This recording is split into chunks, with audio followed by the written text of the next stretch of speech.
Dr. Todd Ellerin, an ABC News medical contributor and infectious diseases physician. And from Washington, Tom Bossert, an ABC News contributor and former White House Homeland Security advisor. Tom, let's start with you. The numbers, at least in New York, seem to be improving. The president and many others are really keen to reopen the economy. Is that even something we should be talking about yet?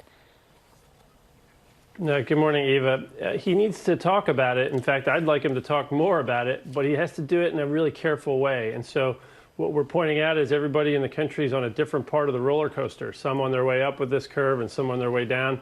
And what he's going to have to do is come out with a really thoughtful strategy, not just fire the gun one day and let all the horses all come back out and race at the same time.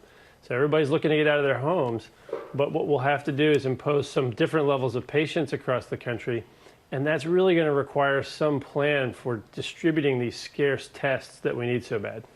And Dr. Ellerin, the WHO is out with a report of some patients in South Korea testing positive again for the virus after initially testing negative. How big of a concern could this be?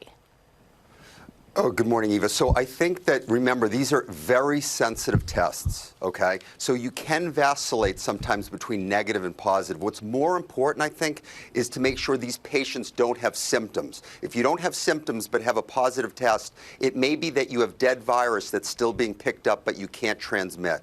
So, you know, more to come about that. And speaking of those tests, how critical is it to have more testing?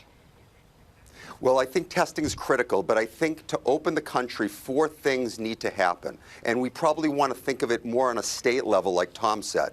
You need to have, first of all, sustained decrease in new cases and death rates. You want to make sure hospitals have ample capacity. Testing is critically important, and we have to be able to monitor new cases as well as contact trace.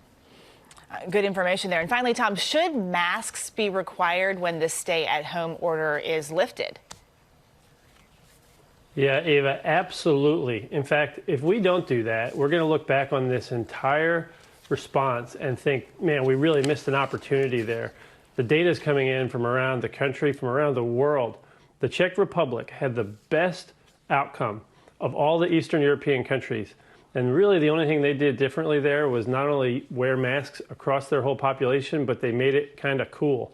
People were wearing masks, making them. It was something that you did, and if you didn't do it, you were socially shunned. And they reduced the spread. Remember, all the mask does is it keeps those of us that are sick and don't know it from making everyone else sick. And that's really the trick here. We don't need high-end tests all the time for everything. We've got a scarcity of them. So when you don't have enough tests to identify all the problems, put a mask on every one of those viral landmines, every one of us that could infect others, and you kind of diffuse that landmine and you can kill and suppress this virus.